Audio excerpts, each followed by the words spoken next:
Tamo rodando? Mesmo eu estando nervoso de estar com o Marcos? Tá bom, então beleza. Fala pessoal, sejam bem-vindos novamente ao Decodificando. Vocês sentiram nossa falta, né? Tenho certeza. Mas a gente tá de volta em um episódio super especial. A gente tá num novo formato aqui, como vocês podem ver. E recentemente eu ouvi uma palestra do Marcos, já se apresento para vocês, falando sobre transformação digital. E achei esse assunto extremamente interessante para trazer para vocês e a gente decodificar mais esse aspecto da tecnologia. Mas eu não vou falar muito não, vou deixar que o nosso convidado de honra se apresente. Marcos, se apresenta aí pro pessoal. Eu sou o Marcos, CTO da Estônia. Um prazer estar aqui com vocês. Vocês já devem ter visto o Marcos aqui no canal. Tem outros 2 vídeos muito legais dele que a gente vai deixar aqui no card para vocês poderem já maratonar o Marcos, né? Já vai ter o Marcos Flix aqui no canal da Estônia Tech. Bom, e como eu falei para vocês, hoje a gente vai falar sobre transformação digital. Mas faz tempo que a gente não faz isso, mas eu ainda não esqueci. Então, antes da gente começar, editor, você já sabe, né? Roda a vinheta pra gente. É claro.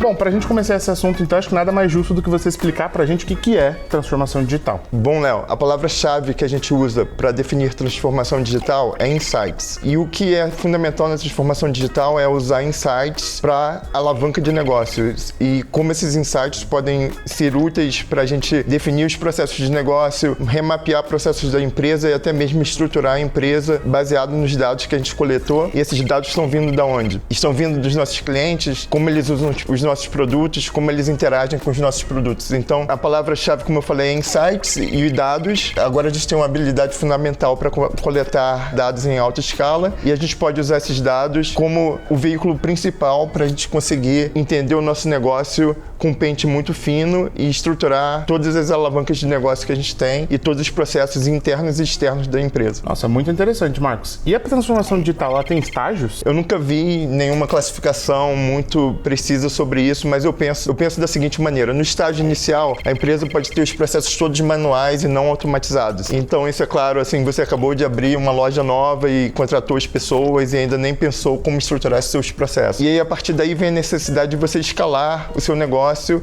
e começar a pensar em ter processos mais estruturados. E assim, antigamente, quando a gente pensava na área de TI, de uma empresa de tecnologia de informação, essa área normalmente era uma área apartada do resto da empresa, onde podia ser visto como sendo um custo afundado para a empresa, assim. A gente tem o pessoal de TI e eles vão eventualmente automatizar os seus processos. Hoje em dia, quando a gente pensa em transformação digital, a gente pensa de uma maneira muito mais integrada entre a área de TI e o resto da empresa, onde a gente tem dados sendo gerados pelas diversas áreas e a gente tem processos de TI que são integrados com o funcionamento total da empresa. Então, para cada um dos seus processos comercial, jurídico, de vendas, você tem a integração desses processos com os seus sistemas de dados e usando técnicas de machine learning para você derivar insights a partir desses dados e usar esses insights para poder ter mais informações de como reestruturar ainda melhor os seus processos e ficar nesse loop que vai ser um ciclo virtuoso. Bota um processo na rua, automatiza esse processo, pega dados, gera insights a partir desses dados e refina o processo e assim vai. Marcos, só para ver se eu entendi bem, então, a transformação digital parece que é importante tanto para a gente quanto para negócios de tamanhos diferentes? Léo, essa é uma pergunta excelente. Sabe por quê? Porque na Estônia, a gente está usando transformação digital tanto internamente, como estruturar nossa empresa e automatizar os nossos processos. E a gente já nasceu sendo uma empresa digital, com os processos já automatizados, então a gente já nasceu nesse estágio. Mas quando a gente pensa nos nossos clientes, todos os nossos clientes também têm um problema de transformação digital. E muito que a gente faz, quando a gente fala que a gente quer ser o parceiro do empreendedor brasileiro e ajudar o empreendedor brasileiro, a gente está ajudando os nossos clientes na jornada deles de transformação digital, provendo serviços financeiros que eles podem usar, e eles vão ter dados e eles vão começar a entender os processos dele, começar a gerir melhor o negócio deles e ter insights para automatizar o processo e crescer e na jornada deles como empreendedores. Então, assim, um fato muito importante para a gente é a gente não só pensar internamente na Estônia, mas como a gente ajuda o empreendedor brasileiro na jornada da transformação digital. E pra gente que pensa sempre no empreendedor, então parece que faz todo sentido, né? Claro, e assim, quando a gente olha para nossa base de clientes, a gente tem clientes em diversos níveis dessa transformação digital. E quando a gente pensa mesmo numa empresa como a nossa, a Estônia, como eu falei antes, a gente já nasceu digital, mas a gente tem diversos graus de maturidade nesse estágio de transformação digital. Então, o estágio 1 é quando a transformação digital ainda não ocorreu, você tem processos manuais. O estágio 2 é quando você já tem os processos mais automatizados e aí você vai avançando para os estágios mais e mais integrados, onde você tem processos que podem ser medidos e mensurados e a saída desses processos gera mais dados e a gente, baseado nesses dados, a gente consegue pensar assim, quais quais são as alavancas de negócio que a gente tem para gerar o próximo boom de inovação para nossa empresa. Então, Marcos, para ver se eu entendi bem, transformação digital é a gente transformar todos os processos e o negócio em digital, automatizado, mais inteligente, é isso? Isso é uma boa parte disso. E às vezes até pensar assim, que processos não fazem mais sentido porque podem ser completamente automatizados e aí o processo faria sentido no mundo físico, onde não está totalmente automatizado, mas já no mundo digital ele pode não mais fazer sentido. Por exemplo, se a gente pensar que a gente tem um sistema de mapear rotas no Brasil, quando a gente pensa em entregar maquininha em todos os pontos do Brasil, quando a gente está pintando o Brasil de verde, se a gente não tivesse um sistema automatizado para olhar o mapa e saber onde estão as rotas, a gente ia ter que mandar provavelmente uma pessoa lá para ir de porta em porta, saber se a loja existe ou não. Hoje em dia a gente já consegue usar muitos dados que já estão disponíveis em bases de dados públicas e aí a gente automatiza e não precisa daquela função manual mais. Então, assim, é muito pensar no seu negócio e como usar a tecnologia melhor para automatizar o seu processo. Muito legal, Marcos. Ficou super claro com esse último exemplo que você está dando. E aí, pensando aqui na Estônia, né, no nosso mundo aqui, qual que é a relação desse processo de transformação digital com a gente, como uma empresa de tecnologia do tamanho da nossa? Quando a gente pensa em tecnologia, a gente pode pensar também como foi a evolução de empresas de tecnologia. Antigamente, não tinha cloud, não tinha internet, não tinha nada disso. E fazer desenvolvimento de software era muito complicado. Você já viu o pessoal que trabalhava com tecnologia antigamente falava assim, programar era muito difícil, tinha que perfurar cartão, etc. Hoje em dia é muito mais fácil com o desenvolvimento das linguagens de programação em ambientes de programações mais modernos. Então, hoje em dia, é muito mais fácil e a gente tem muito mais mecanismos de ter insights e ter dados em alta escala. Então, assim, como programar está mais fácil, a gente pode democratizar o acesso a dados pela empresa inteira. Então, a gente não precisa mais ter a área de TI apartada, que era um centro de custo. Agora, a área de TI, ela permeia a empresa inteira e a gente tem analistas de dados na empresa inteira que vão tentar gerar esses insights e usar esses insights como uma alavanca de negócio, como a gente já falou. Então, como eu estava falando, a gente quer democratizar o acesso a dados. Para fazer isso, a gente tem que ter sistemas que funcionam e têm alta disponibilidade, funcionam em alta escala, etc. E como eu falei antes, né? Antigamente programar era muito difícil, agora é mais simples. E ainda é muito mais simples se a gente tiver um arcabouço de tecnologia que nos ajuda. Então, por isso que a gente fala muito que a Estônia é uma empresa de Big Tech, porque a gente se foca muito nessas camadas de plataforma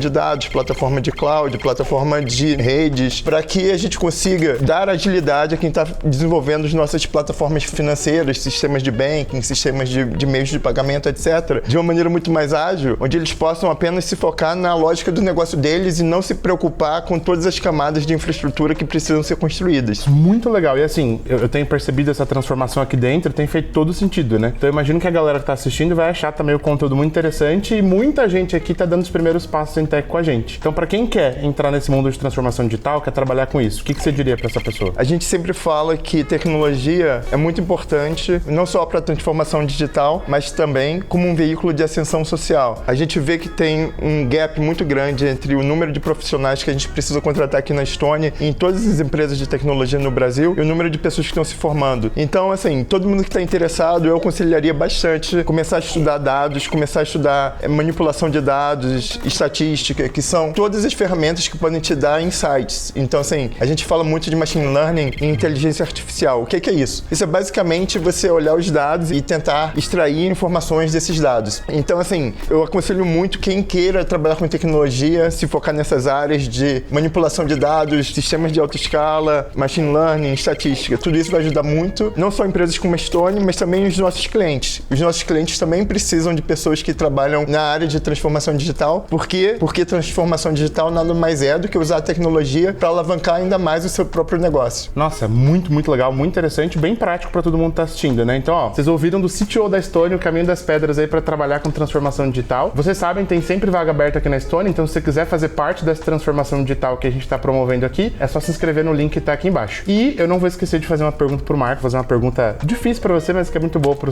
para quem tá assistindo e eu gosto muito. O que o Marcos lá de trás, que estava começando em tecnologia, se formando, diria pro Marcos hoje que é CTO de uma Big Tech nacional? Me formei tanto tempo atrás, eu tenho que pensar o que o Marcos de antigamente faria. Mas assim, eu me lembro que eu gostava muito de programar, mas eu ainda não pensava na escala que eu penso hoje. Então assim, muito pensar em problemas de alta escala e pensar como a gente pode usar dados para resolver problemas de alta escala, eu acho que é a grande virada que aconteceu com a democratização dos dados e com a democratização das plataformas de computação. Então, hoje em dia, eu acho que fica muito mais fácil ainda a gente conseguir derivar dados e usar estatística para gerar insights. E isso é o que eu fico repetindo, insights, porque na verdade isso é o que vai dar todas todas as nossas condições de pensar no nosso negócio de uma maneira mais integrada e alavancar a empresa ainda mais, principalmente pensando como você vai estruturar a empresa tanto internamente quanto como a empresa está impactando os clientes dela. Nossa, muito legal. Então, fica aí a dica, ó, diretamente do nosso CTO para vocês. E você já sabe, se quiser conferir mais conteúdos como esse, vai estar aqui no card e a gente vai deixar no final do vídeo 2 recomendações de vídeos com o próprio Marcos. Então, se você quiser aprender mais com ele, ele vai estar nos próximos vídeos. E eu nem preciso falar, né, que você tem que se inscrever no canal, deixar o joinha, etc. E oficialmente agradecer ao Marcos pela participação. Foi muito bom ter você aqui. A gente se vê no próximo Decodificando. Obrigado, pessoal.